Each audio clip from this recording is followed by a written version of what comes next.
Daudz no jums baidās pārvietoties ar lidmašīnu un domā, ka visdrošāk ir pārvietoties ar automašīnu vai vilcienu. Bet vai tā ir? Apskatīsimies statistiku un mēģināsim noskaidrot, kurš tad transporta līdzeklis ir visdrošākais.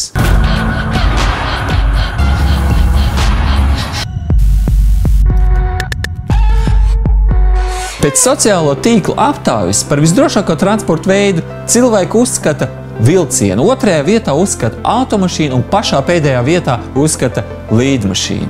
Bet statistika rāda pavisam citus rezultātus. Pasaulē eksistē vairākas metodes, pēc kurām tiek aprēķināts bojā gājušo skaits dažādos transporta līdzekļos. Visprecīzāk un visvairāk izplatītā metode – bojā gājušo skaits attiecībā pret noieto ceļa daudzumu. Par tādu ceļu posmu tiek uzskatīts 160 miljonu kilometru. Tātad sāksim aviācijas transportu. Informācija tiem, kuri sirkst ar aerofobiju. Lidmašīna ir visdrošākais transporta veids, un statistika to 100% apliecina. 160 miljonu kilometru attālumā bojā iet 0,6 cilvēki. Ja ņemam par piemēru 2014. gadu, tad sanāk, ka visā pasaulē notika tikai 21 avio katastrofa.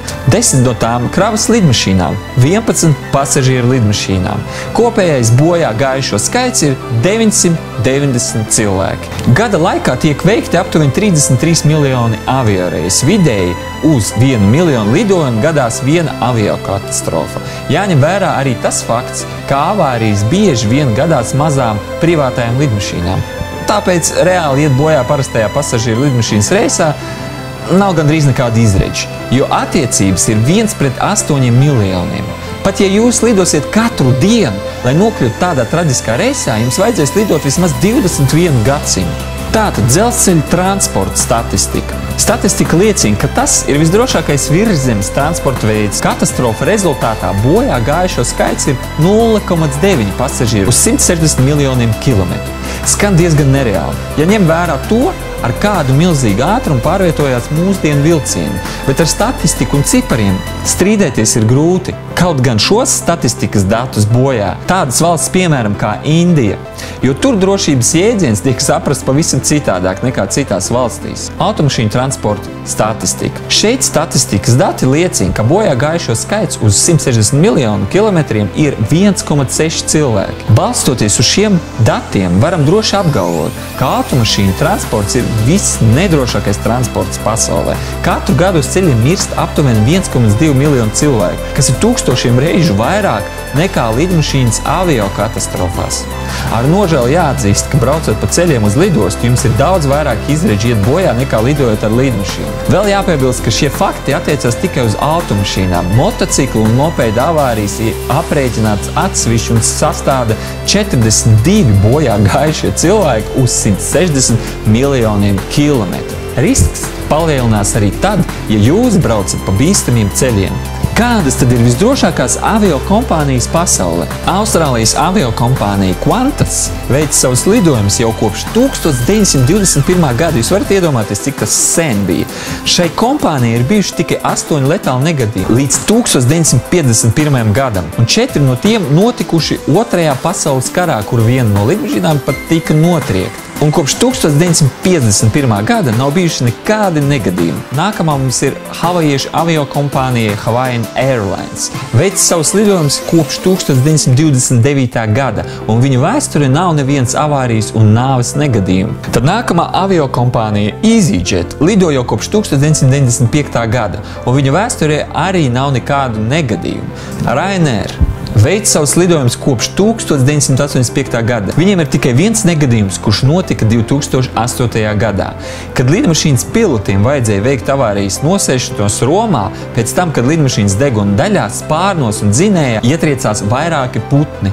Neviens, protams, negāja bojā. Ar nelielām traumām 2 lidmašīnas darbiniekiem un 8 pasažieriem vajadzēja doties uz slimnīcu, bet principā nekas traks. British Airways lido kopš 1974. gada, un viņiem bija tikai viens nāves negadījums 1985. gadā, kura laikā nomira 53 pasažieri. Kopš tiem laikiem visi lidojumi tika veikti veiksmīgi. Lūk, te ir neliels saraksts ar avio kompānijām, kuri ir pierādījuši, ka ar viņiem lidot ir droši. Tātad, kad ar statistikām esam tikuši galā, es jums pastāstīšu, ko nedrīkst darīt, kad lidojat ar lidmašīnu.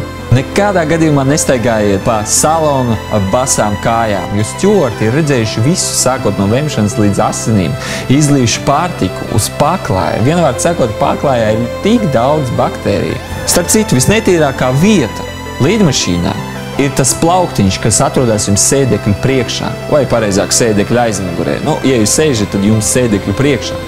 Jūs tikai padomājiet, cik daudz cilvēku pirms jums to ir lietojuši. Ko tik nav likuši uz tā plauktiņa, gulējuši un šķaudījuši virsū, mainījuši bērniem autiņas, likuši savas kājas virsū un vēl diez ko ir darījuši. Tos plauktiņus noslaukt tikai vienreiz dienā, kad lidmašīna beidz savu darbu. Pašsajūtu lidmašīnā noteikti neuzlabo esošais gaiss. Kāpēc? Tas ir ļoti sauss, tāpēc cilvēkiem ar jūtīgu ādu lidojums var būt patiesi nepatīkami. Šī iemesla dēļ neaizmirsti pirms brauciena uzsmēriet kādu mitrinošu krēmu. Man personīgi nekad nav bijušas problēmas ar ādu, lidojot ar lidmašīnu, tāpēc es nezinu, priekš katra tas ir pilnībā individuāli, bet varbūt kādam ir jūtīga āda, tāpēc noteikti padomājiet par krēmu. Katrs, kurš kaut reizi ir lidojis, zina to sajūtu, kad spiediena maiņas dēļ ausis krīt ciet. Šo nepatīkamo sajūtu vēl vairāk var pastiprināt ar gāzēt dzērienu malkošanu pirms lidojuma vai tā laikā. Pat, ja tā ir tikai viena glāze dzirkstošā vīna. Ja, piemēram, jums parasti šis spiediens rāda nepatīkams sajūtas, tad labāk pieturies pie negāzētiem dzērieniem, piemēram, ūdens, ledus tēja un tā tālāk. Runājot par dzērieniem, ieteicams iegādāties tikai tādus, ko pārdod pudelēs vai buļģiņās. Ūdens, kuru lidmašīnās izmanto kafijas vai tējas pagatavošanai, parasti nav filtrēts. Starp citu, vai jūs zinat, kur ir visdrošākā vieta, kur sēdēt, kad atrodaties lidmašīnā? Īstenībā ir neiespējams tieši apgalvot, kuras vietas lidmašīnā ir visdrošākās, bet balstoties uz avio katastrofu statistiku, uz dažādiem testiem, tika noteikts, ka bīstamākā vieta ir lidmašīnas priekšējā daļā, kur atrodas lidaparāta piloti un biznesa klases pasažieri. 49% izdzīvošanas iespēja. Ir viedoklis, ka lidmašīnas vidusdaļa ir labāk nostiprināta un stingrāka, tāpēc arī liela iespēja izdzīvot, kas papildinās vēl ar to, ka tur atrodas avārijas izēja, tāpēc avārijas gadījumā jūs visātrāk varēsiet pamest lidmašīnu. Šeit jau ir nedaudz vairāk 56% izdzīvošanas iespēja. Protams, pēc statistikas vislielākā iespēja izdzīvot ir lidmašīnas astes daļā, kas aizņem vesels 69%. Un starp citu, es katru reizi, kad lidoju, ja man ir iespēja izvēlēties vietu, es vienmēr izvēlos vietu astes galā. Kaut kur ap to pusi. Trieciena gadījumā sagrupējies aizsarga pozā. Izrādās poze, kādā sagrupēties trieciena gadījumā, ir diskutabls jautājums. Konspirāciju teoriju piekritēji apgalvojot, ka tie garantē ātru nāvi, jo lauž kakla un muguras skriemeļus. Citā mazāk smieklīgā teorijā viena no divām visbiežāk ieteiktajām sagrupēšanās pozām nav iespējams ekonomiskajā klasē, jo tur starp sēdekļiem ir pavisam maz vietas, un tas principā nav iespējams. Un starp citu, nekādā gadījumā avārijas laikā pat nedomājiet ņemt savu bagāžu no lidmašīnas plauktiem, kā to ir izdarījuši vairāk pasažieru no katastrofas Suhoj Superjet 100 Krievijā.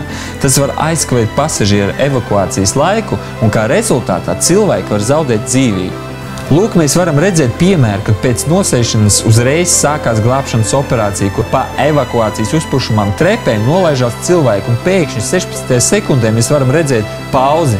Vesels 4 sekundes neviens neparādās, un tad uz 30. sekundes atkal pauze, bet jau vesels 5 sekundes, kad pēc tam ir redzami uzreiz cilvēki lecam ārā ar savu bagāžu. Cik tad ir droši pārvietoties ar līdmašīnu? Statistika norāda to, ka ar līdmašīnu pārvietoties ir daudz drošāk nekā ar citiem transporta līdzekļiem.